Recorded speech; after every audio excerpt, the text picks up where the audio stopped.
इस सेशन में हम नेगेटिव मार्किंग के बारे में बात करेंगे। तो अगर आप एडमिट कार्ड अगर आप लोग के पास एडमिट कार्ड आएगा तो सबसे पहले स्टूडेंट समझदार हो, एक एक चीज आप लोगों को अच्छे से पढ़ना है।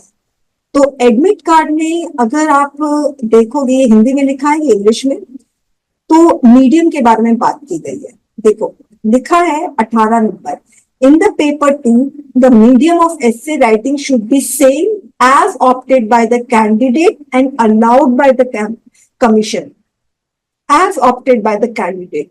तो कैसे पता चलेगा कैंडिडेट ने क्या ऑप्ट किया है, इससे पता चलेगा। ठीक है, ये तो मीडियम है। अब हम नेगेटिव मार्किंग में आते हैं। ये मीडियम वाला मैं आपको बताना भूल गई थी। इसमें साफ लिखा है medium of प्रेसी writing reading confidence other communication will be in English only, ऐसे का आप लोग को देखना है। अच्छा, अब हम नेगेटिव मार्किंग के बारे में बात कर रहे हैं। There will be penalty, negative marking for wrong answers marked by a candidate in both the question papers of the examination. और यहां पर कंफ्यूजन होता है, ठीक है, क्योंकि इसमें लिखा है साफ बोथ द क्वेश्चन पेपर। तो अब मेरा जो ग्रुप है competitive English by Rashmi Telegram group है, उसमें एक बच्चा, मुझे नहीं पता वो कौन है, तो एक स्टूडेंट ने क्वेरी की कि मैम नेगेटिव मार्किंग होता है पेपर 2 में? मैंने कहा नहीं होता है। उसने बोला, एक बच्चे ने बोला होता है।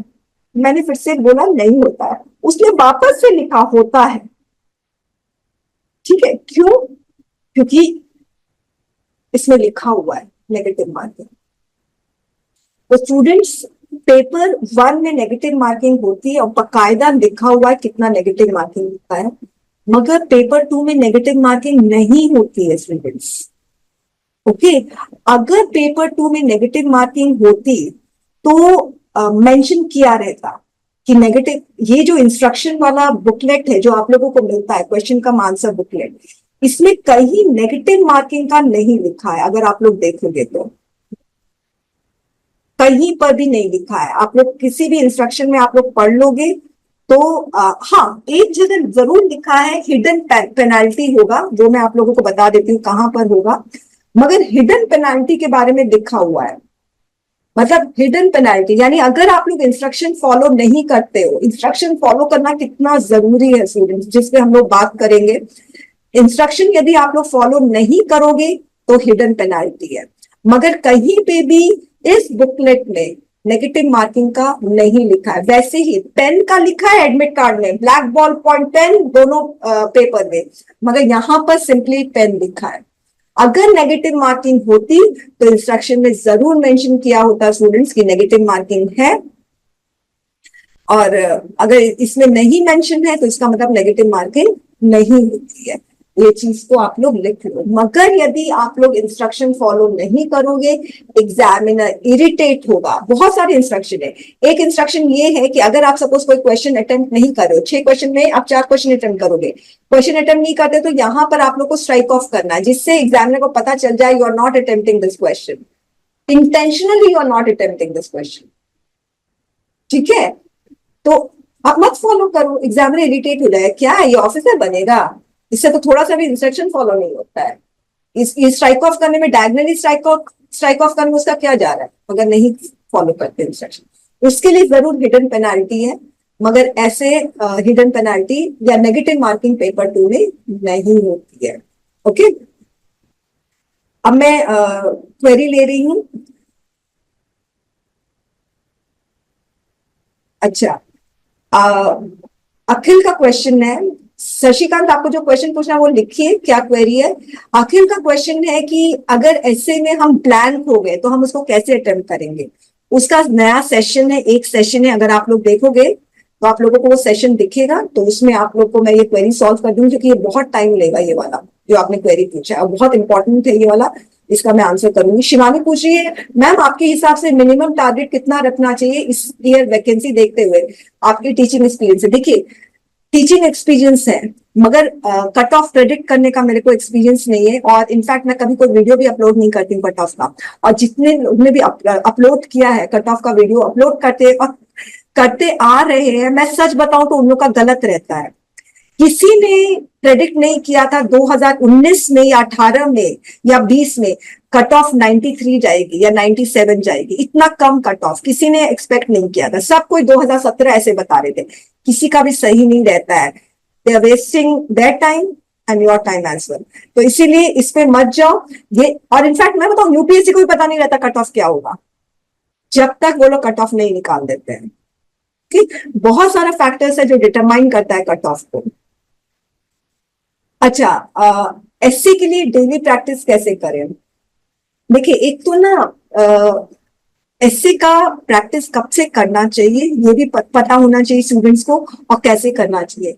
तो पहली चीज है स्टूडेंट्स, देखिए आप लोग है ना, जैसे एग्जाम खत्म होता है स्टूडेंट्स, कोई स्टूडेंट्स है सितंबर से मेहनत करना शुरू कर देते हैं, कोई देर से उठते हैं तो जनवरी से करते हैं। मगर जो सितंबर से करता है ना, वो लोग सबसे बड़ी गलती क्या करते हैं कि ऐसे लिखना शुरू कर देते हैं, रिपोर्ट प्रैक्टिस करना शुरू कर दे। बाय द टाइम जनवरी फरवरी आता वो लोग एग्जॉस्ट हो जाते हैं, सैचुरेट हो जाते हैं, उनकी हिम्मत नहीं होती। मगर असली में ऐसे राइटिंग का प्रैक्टिस मार्च से शुरू करो, अगर और डर लग रहा है तो जनवरी से शुरू करो। मगर कभी भी आप लोग सितंबर 2025 का देना है तो सितंबर अक्टूबर से कभी नहीं शुरू करना चाहिए, कभी नहीं। ठीक है। अच्छा, अब कैसे प्रैक्टिस करना चाहिए?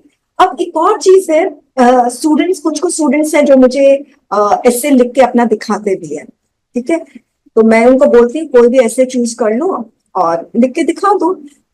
मैं यूजुअली बिगिनर को ये फेवर देती हूँ। ऐसे तो आप लोगों को प्रॉपर क्वेश्चन पेपर अटेम्प्ट करना पड़ेगा, फुल लेंथ टेस्ट पेपर। तो बिगिनर को ना डर लगता है, तो वो लोग है ना एक ऐसे लिख के मुझे दिखाते। तो अब ऐसे का क्वेश्चन, ऐसे मैं प्रैक्टिस कर रहा हूँ, प्रैक्टिस करो। अरे कौन सा क्वेश्चन प्रैक्टिस कर रहे हो? तो क्या क्वेश्चन है? Women empowerment. आपको क्या लगता है यूपीएससी ये क्वेश्चन देगा वुमेन एम्पावरमेंट? नहीं देगा। यूपीएससी का क्वेश्चन का लेवल देखिए, आपको क्या लगता है वुमेन एम्पावरमेंट पे क्वेश्चन देगा?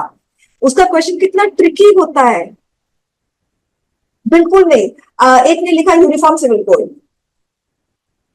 नहीं आएगा। यूनिफॉर्म सिविल कोड ऐसे क्वेश्चन कभी नहीं आएगा। एसए का रिपोर्ट का आ सकता है, एसए का नहीं आ सकता।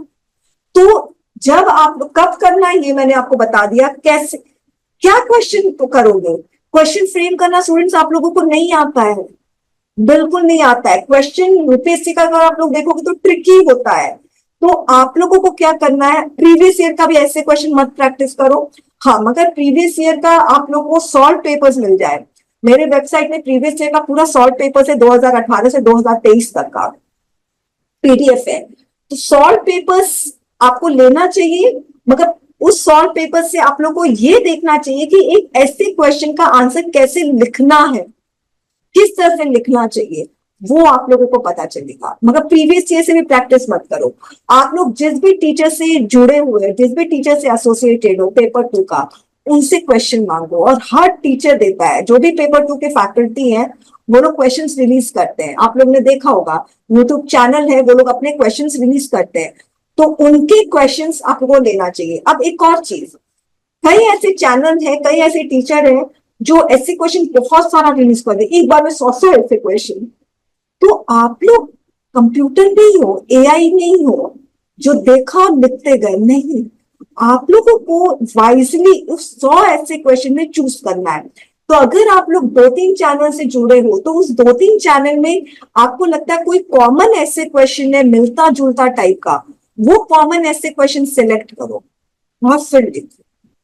तो ऐसे कौन से क्वेश्चन पे प्रैक्टिस करना है ये भी इंपॉर्टेंट है। कोई भी क्वेश्चन ले लो, छोटे बच्चों की तरह स्टैंडर्ड 10th की तरह दहेज प्रथा, चलो इस पे लिखो, अरे नहीं आता इसको। ठीक है, तो क्वेश्चन चूज करना भी बहुत इंपॉर्टेंट है। डेली प्रैक्टिस करने का, देखिए अब एक और इंपॉर्टेंट चीज, सबसे पहली इंपॉर्टेंट चीज कब प्रैक्टिस करना शुरू करना चाहिए, कौन से क्वेश्चन प्रैक्टिस करना चाहिए, कौन सा क्वेश्चन पे प्रैक्टिस करना चाहिए। अब तीसरी चीज, मैंने ना 10 ऐसे लिख दिए, मैंने 20 ऐसे लिख दिए, किसी से इवैल्यूएट करवाया, कोई एक्सपर्ट से इवैल्यूएट करवाया? नहीं, मेरी सीनियर ने इवैल्यूएट किया था, बोला था थोड़ा सा इंप्रूवमेंट की जरूरत है। कौन से एरिया में इंप्रूवमेंट की जरूरत है? बस थोड़ा सा इंप्रूवमेंट है, थोड़ा सा कंक्लूजन को एम्फैटिक बनाना है, इंट्रोडक्शन को थोड़ा इंप्रेसिव बनाना है। ये कौन सा फीडबैक है? ये फीडबैक नहीं है, ये बहुत सरफेस लेवल का फीडबैक है, सुपरफिशियल फीडबैक है स्टूडेंट्स। ये कोई भी दे सकता है, एक नौसिखिया भी ऐसा फीडबैक दे सकता है। आपको ऐसे एक्सपर्ट से इवैल्यूएट करवाना है जो आपकी कमियों को पूरा कोर तक लेकर जाए, पूरा अंदर तक लेकर जाए, ताकि अगर मैं आपको 100 कमी दिखा रही हूं तो उसमें आप 50 कमियों पे तो काम करो, उसको तो न्यूट्रलाइज करो, नलिफाई करने की कोशिश करो, इम्फैक्टिक बनाओ, इंप्रेसिव बनाओ। थोड़ा इंप्रूवमेंट की जरूरत है, इंप्रूव योर राइटिंग। ये कोई फीडबैक नहीं है। तो आपको ऐसे एक्सपर्ट से इवैल्यूएट करवाना चाहिए जो आपको ढंग से एक एक चीज का फीडबैक दे, एक एक पैराग्राफ में फीडबैक दे, कनेक्टिविटी पे फीडबैक दे, ऑर्गेनाइजेशन पे फीडबैक दे, फ्लो पे फीडबैक दे, कंटेंट के रेलिवेंस पे फीडबैक दे। अब जैसे क्या होता है, कोई पैराग्राफ आपने, जैसे मैंने अभी एक लड़के का आपको पेपर दिखाया, इंट्रो, आई मीन 2 पैराग्राफ हो गया, उसके बाद जो थर्ड पैराग्राफ था वो एक्चुअली इंट्रो का पैराग्राफ था। तो मैंने बताया इंट्रो को ऊपर शिफ्ट करना चाहिए, ये है actually introductory para. Got my point? तो ये सब चीज आप लोगों को ध्यान रखना है। ओके, अच्छा, अब डेली प्रैक्टिस, जो अब मैं आपके क्वेश्चन पे आ रही हूँ, डेली प्रैक्टिस। तो स्टूडेंट्स, डेली प्रैक्टिस मैं मतलब मैं रेफर नहीं करती इस तरह से कि डेली प्रैक्टिस करो। ध्यान रखना, paper 1 is more important than paper 2। अगर आप 14 घंटा आप पढ़ रहे हो, जो कि थोड़ा मुश्किल है, मगर 10 घंटे भी पढ़ रहे हो, तो 8 घंटा पेपर 1 को देना है, 160 170 का टारगेट रखना है। तो पेपर 2 को 2 घंटा दे रहे हो, तो आप लोग है ना, एक हफ्ता का अगर शेड्यूल बना रहे हो, तो आप लोग देखो कि एक हफ्ता में मैं 3 दिन ऐसे प्रैक्टिस करूंगा, मगर इवैल्यूएशन होना चाहिए उस ऐसे का, सिंपली लिखने से नहीं होगा। ओके, ये 2 दिन मैं, एक दिन मैं आर्गुमेंट करूंगा, 2 दिन आर्गुमेंट करूंगा, एक दिन मैं रिपोर्ट कर लूंगा, एक दिन मैं रीडिंग कॉम्पिटिशन का सॉल्व कर लूंगा, एक दिन प्रेसी का, इस तरह से होना चाहिए। ओके, और ग्रामर तो ऐसी चीज है स्टूडेंट्स कि आपको दिसंबर तक अपना ग्रामर पूरा सिलेबस खत्म करना चाहिए। इनफैक्ट स्टूडेंट्स को मैं बोलती हूँ, और ग्रामर कैसा है, ठीक है मैम, ठीक ठीक है, कितना आ जाता मैम, 10-12। ग्रामर ऐसा है कि 20 तक आ सकते हैं, उसमें 10-12 में स्टूडेंट्स खुश हैं, इमेजिन। एनीवेज, अब शिवानी ने पूछा, अच्छा शिवम है, शिवम ने पूछा है कि यूट्यूब सेशन से और पीडीएफ से काम हो जाएगा क्या? देखिए, मैंने पीडीएफ जो दिया है इस टेलीग्राम ग्रुप में, जो हमारा प्राइवेट टेलीग्राम ग्रुप है, उसमें बहुत क्वेश्चंस है। दूसरा, आप मेरी अगर वेबसाइट में जाओगे, ठीक है, तो मैं आप लोगों को कल मैं वेबसाइट शेयर करूंगी, capfreshman.com में, उसमें मैंने 3 टेस्ट पेपर्स अपलोड किया है। आप लोगों को पेपर अटेंड करना है तो करो, वरना उसके मॉडल आंसर्स फ्री में डाउनलोड कर सकते हो। उसमें अगर 3 टेस्ट पेपर्स है तो 6 ऐसे क्वेश्चंस मिलेंगे। ओके, तो मुझे ऐसा लगता है कि मेरे पास, मैंने बहुत सारे ऐसे क्वेश्चन दिया, अराउंड पता नहीं बहुत सारे हैं, ठीक है। तो आप लोग उसमें से, आप लोगों को जो मुझे लगता है कि सारे इंपॉर्टेंट हैं, तो मुझे ऐसा लगता है कि वो इनफ होना चाहिए। ऐसे क्वेश्चन, रिपोर्ट और आर्गुमेंट जो है, अगर आप रिपोर्ट का मैं उतना नहीं कहूंगी, क्योंकि रिपोर्ट में 6 ही मैंने दिया है, अगर रिसेंट का मैं बोलूँ तो 6 रिपोर्ट नहीं, 6 रिपोर्ट, 18 रिपोर्ट्स दिया है शायद, तो 18 रिपोर्ट्स है। मगर अगर आप लोगों को और रीसेंट रिपोर्ट्स मिलते हैं, फरवरी मार्च अप्रैल वाला कुछ और रीसेंट अलग मिलता है मेरे से, तो जरूर से करना रिपोर्ट। आर्गुमेंट भी कुछ अलग मिलता है तो जरूर से करना, वरना ऐसे मुझे लगता है सफिशियंट है। ओके, वनराज का है, मैम कोचिंग वाले यूट्यूब पे बोल रहे हैं कि word limit is not mention, so we suggest to go for more number of points. देखिए, ये कोचिंग वाले जो बोल रहे हैं ना कि word limit is not mention, ठीक है, मैं समझ गई, वर्ड लिमिट मेंशन नहीं होता है, ठीक है, मगर इसका मतलब ये नहीं है कि आपको है ना, हाँ, पूरा है ना, लिखते ही जाना, लिखते ही जाना है। अब मैं लॉजिक इसमें बता रही हूँ, आर्ग्यूमेंट में वर्ड लिमिट मेंशन नहीं होता है। ओके, मगर आर्ग्यूमेंट का मार्क्स वेटेज, एक आर्ग्यूमेंट क्वेश्चन का मार्क्स वेटेज 20 है। ओके, तो आपका ऐसे क्वेश्चन का भी मार्क्स वेटेज 20 है। ऐसे क्वेश्चन में 300 वर्ड्स में खत्म करना है, तो क्वाइट लॉजिकल, आर्गुमेंट में भी 300 वर्ड्स में खत्म करना है। और आपको आपको अपने आप को कहीं तो रेस्ट्रिक्ट करना पड़ेगा ना, ठीक है। चिड़िया भी जो उड़ती है आसमान में, उसका भी है ना हाइट निश्चित है, ईगल बहुत ऊपर तक उड़ता है, ओके, अगर आप क्रो को देखोगे, कौवा को देखोगे, बहुत नीचे उड़ता है। तितली को देखोगे और उनका भी अपने आप को रेस्ट्रिक्ट करके रखे हैं। हम ही है भाई, वर्ड लिमिट मेंशन नहीं है तो बस लिखते जाओ फ्लो में। पागल है क्या हम हमें अपने आप को रेस्ट्रिक्ट करके रखना है। समझदार बनो, मेच्योर बनो कि आप लोगों को रेस्ट्रिक्शन नहीं दिया है तो भी आप अपने आप में रेस्ट्रिक्शन इम्पोज करो। आप किसी के घर में एज अ गेस्ट जाते हो, वो थोड़ी बोलते हैं सुनो अच्छे से बैठना, ठीक है, धीरे धीरे खाना। जो होस्ट आपको कर रहा है, मेहमान नवाजी कर रहा है, वो थोड़ी बोलता है, मगर फिर भी आप अपने आप को रेस्ट्रिक्ट करके रखते हो। क्यों? That's the dignity, that's the gravity, that's the maturity. कोई आपको नहीं बोलता है इस तरह से कि आप इस तरह से बिहेव करोगे, ऑब्वियसली आप ऑटोमेटिकली हो जाता है। तो रेस्ट्रिक्शन नहीं दिया है वर्ड लिमिट का, then also impose restriction on yourself कि मैं इतना लिखूंगा। अगर लिखते ही जाऊंगा तो बाकी क्वेश्चन कैसे अटेम्प्ट करूं? फाइन। कोचिंग वाले 5 पॉइंट्स बता रहे हैं, आप लोग 5 पॉइंट्स लिखिए, कोई प्रॉब्लम नहीं है, मगर 5 पॉइंट्स लिखोगे तो आप लोग उसको इलेबोरेट नहीं कर पाओगे। स्टूडेंट्स इसीलिए बोल रही, आप लोग मेरे जितने भी आंसर्स देखोगे, आर्गुमेंट्स के जितने भी आंसर्स देखोगे, या तो 2 है या तो 3, उससे ज्यादा नहीं है। और वो बहुत अच्छे से एक्सप्लेन किया है, टच एंड गो वाला सिस्टम नहीं है। Understood my point? तो प्लीज आप लोग है ना, वो जो मैंने आपको एग्जाम्पल दिया है ना, एग्जामिनर बच्चा नहीं है कि जो एक हाथ में 10 रुपए का 10 नोट देखकर इम्प्रेस हो जाएगा, उसी को प्रेफर करेगा। ठीक है, examiner is not a kid. Fine. Shivam Joshi, आपके ऐसे सबसे बेस्ट होते हैं। Thank you very much Shivam, बहुत अच्छा, थैंक यू वेरी मच। हमें भी मोटिवेशन मिलता है जब बच्चे ऐसे बोलते हैं। अच्छा, अखिल ने बोला है रेलिवेंट एरिया कौन कौन सा है जिससे हम प्रैक्टिस कर सकते हैं बहुत ज्यादा ऐसे। तो देखिए, सबसे रेलिवेंट एरिया बहुत सारा है, उसमें मुझे ऐसा फील होता है जो नॉर्थ ईस्ट रीजन है वो अभी बहुत सेंसिटिव टॉपिक है, बहुत सेंसिटिव। ठीक है, बहुत, वो रीजन बहुत अनस्टेबल रहा है पिछले 1 साल में, 2023 से लेकर अभी तक हम देखें। वो मुझे बहुत, इस पे मैंने करीब 3 क्वेश्चन फ्रेम किए नॉर्थ ईस्ट पे, तो मुझे वो बहुत रेलिवेंट लगता है।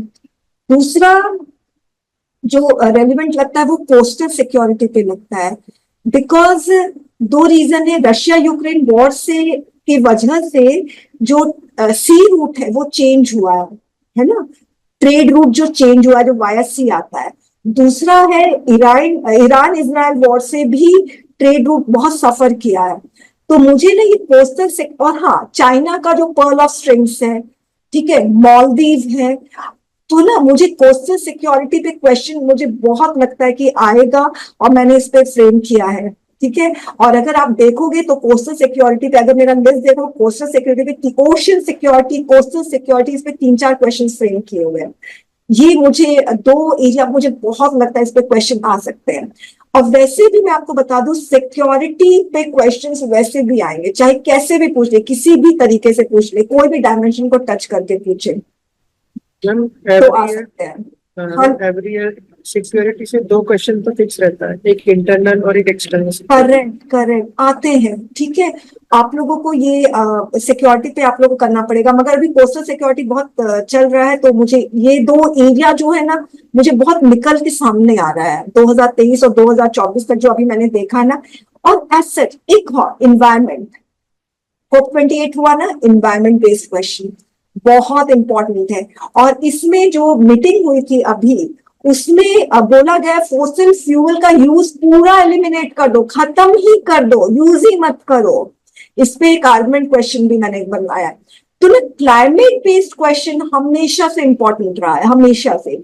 मैंने क्लाइमेट बेस्ड क्वेश्चन एक और दिया है, नाइट्रोजन बेस्ड पोल्यूशन।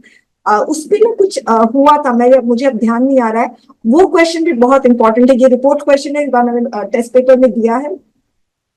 वो क्वेश्चन मतलब climate based, north east, coastal region, ये 3 बहुत इंपॉर्टेंट है। अच्छा, अब ना अगर मैं और जाऊं तो एग्रीकल्चर, फार्मर का इश्यू रिजॉल्व तो हो नहीं रहा है ना अभी। क्या बोल रहे थे, फार्मर स्ट्राइक भी हुआ था, ठीक है, प्रोटेस्ट नॉट स्ट्राइक, प्रोटेस्ट हुआ था, ठीक है, उसको वो बहुत बड़ा प्रोटेस्ट नहीं था मगर फिर भी तो फार्मर का इशू रिजॉल्व नहीं हुआ है, तो वो हमेशा से एग्रीकल्चर बेस्ड तो हमेशा से क्वेश्चन इंपॉर्टेंट रहे हैं, ठीक है। तो एग्रीकल्चर पे मैंने बहुत क्वेश्चन बनाए हैं, डाइवर्सिफिकेशन ऑफ रूरल इकोनॉमी, ये भी बहुत, क्योंकि फार्मर्स जो है ना, उनका अगर सोर्स ऑफ इनकम है वो एग्रीकल्चर है, तो उनका ना सोर्स ऑफ इनकम सिर्फ एग्रीकल्चर है और एग्रीकल्चर का क्रॉप रूइन हो गया बिकॉज ऑफ सम रीजन, तो उनका इनकम खत्म है। तो इसीलिए रूरल इकोनॉमी को अगर हम डाइवर्सिफाई करें, फार्मर्स के सोर्स ऑफ इनकम को अगर हम डाइवर्सिफाई करें, तो अगर एग्रीकल्चर में वो नहीं है बिकॉज ऑफ सम वेदर और कुछ भी रीजन, तो वो लोग कहीं और से अपना इनकम अर्न कर सकते हैं। तो ये डाइवर्सिफिकेशन ऑफ रूरल इकोनॉमी बहुत इंपॉर्टेंट है, इस पे हमने बात की हुई है, इस पे क्वेश्चन है, आप देखना। ओके, अब मैं ये सेशन एंड कर रही हूँ, मैं और चार्ट्स लूंगी अभी।